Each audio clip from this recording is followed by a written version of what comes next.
शारदीय नवरात्रि कब से शुरू है, घट स्थापन, कलश स्थापन किस दिन किया जाएगा, अष्टमी नवमी का व्रत कब धारण किया जाएगा, हवन आदि का कार्य कब किया जाएगा, महाअष्टमी का व्रत कब धारण किया जाएगा और विजयदशमी कब है, तो जानेंगे इन सबों के बारे में।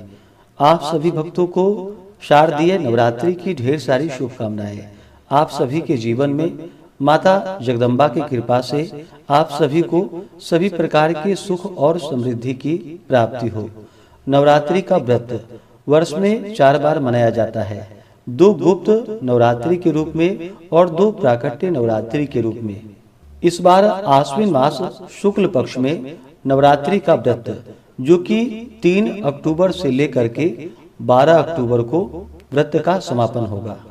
नवरात्रि के व्रत में विशेष प्रकार से माता दुर्गा के 9 दिनों तक 9 स्वरूपों का पूजन किया जाता है। प्रथमम शैलपुत्री च, द्वितीयम ब्रह्मचारिणी, तृतीयम चंद्रघंटेति, कुष्मांडेति चतुर्थकम, पंचमम स्कंदमातेति, षष्ठम कात्यायनीति च, सप्तमम कालरात्रीति, महागौरीति चाष्टमम, नवमम सिद्धिदात्री च, नवदुर्गा प्रकृतिताः।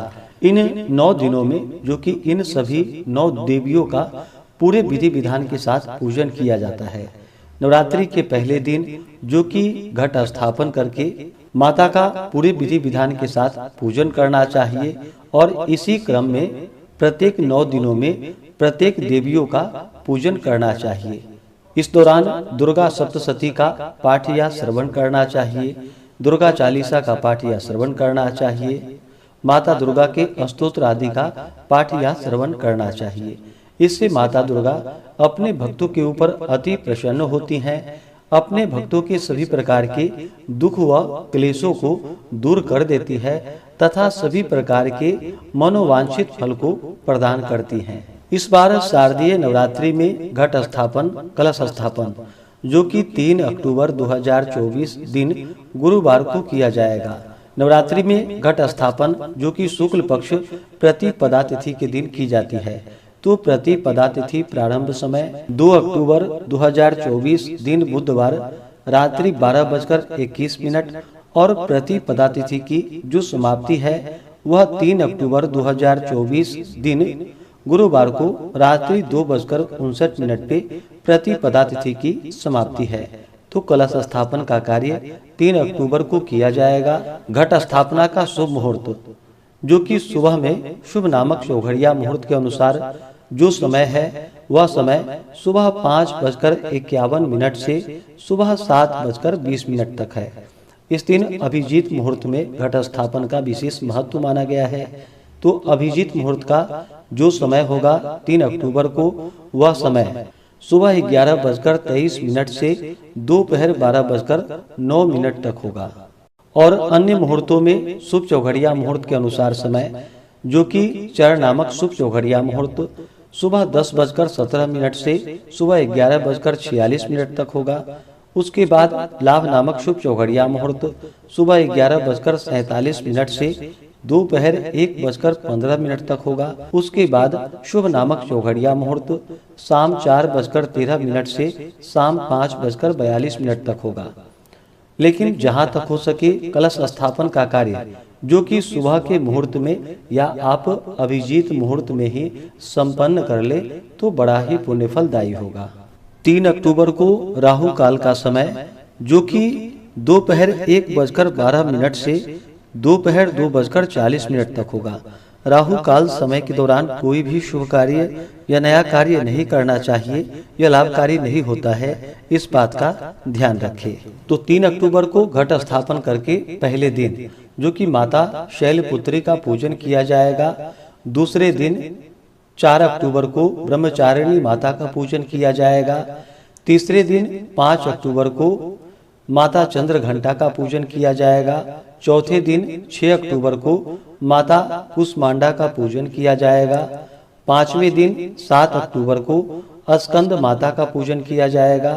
छठे दिन 8 अक्टूबर को कात्यायनी माता का पूजन किया जाएगा तथा बिल्वाभिमंत्रणम, इस दिन बिल्व निमंत्रण का कार्य किया जाएगा। 7वें दिन 9 अक्टूबर को कालरात्रि माता का पूजन किया जाएगा तथा पत्रिका प्रवेश, सरस्वती आवाहन आदि का कार्य किया जाएगा।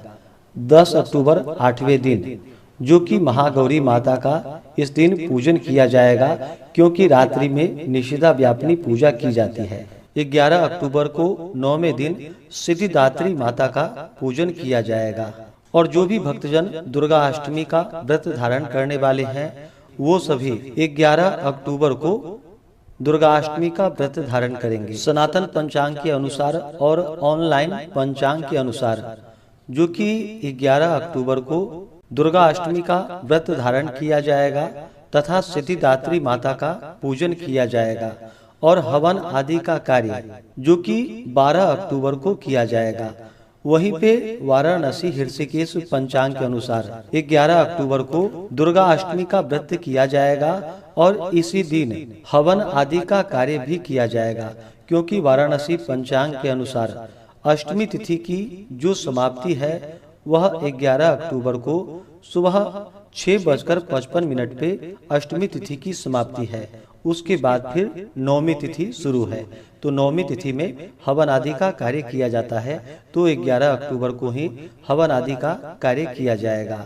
और सनातन पंचांग के अनुसार 11 अक्टूबर को दोपहर 12:08 तक अष्टमी तिथि है, तो इस कारण से इस दिन अष्टमी का व्रत धारण किया जाएगा। और अगले दिन जो कि 12 अक्टूबर को सुबह 10:59 तक नवमी तिथि है, तो सुबह 10:59 से पहले ही हवन आदि का कार्य संपन्न कर लेना चाहिए। उसके बाद आप दुर्गा विसर्जन का कार्य करेंगे। यह जो कि सनातन पंचांग और ऑनलाइन पंचांग के अनुसार समय है। और वाराणसी पंचांग के अनुसार जो कि 11 अक्टूबर को ही दुर्गाष्टमी का व्रत किया जाएगा और इसी दिन सुबह 7 बजे के बाद 11 अक्टूबर को हवन आदि का कार्य आप संपन्न कर सकते हैं। और 12 अक्टूबर को जो कि विजयदशमी है और दुर्गा विसर्जन आदि का कार्य किया जाएगा। जो भी कन्या पूजन करने वाले हों, कन्या भोजन कराने वाले हों, तो आप 11 अक्टूबर को इन कार्यों को करेंगे। जो भी भक्तजन नवरात्रि का व्रत धारण करने वाले हैं उन्हें नवरात्रि के 9 दिनों में जो कि शुद्ध और सात्विकता का पालन करना चाहिए। इस दौरान ब्रह्मचर्य का पालन करना चाहिए। व्रत के दौरान किसी के ऊपर क्रोध नहीं करनी चाहिए या अपने मन में किसी के प्रति ईर्षा या द्वेष का भाव नहीं लाना चाहिए।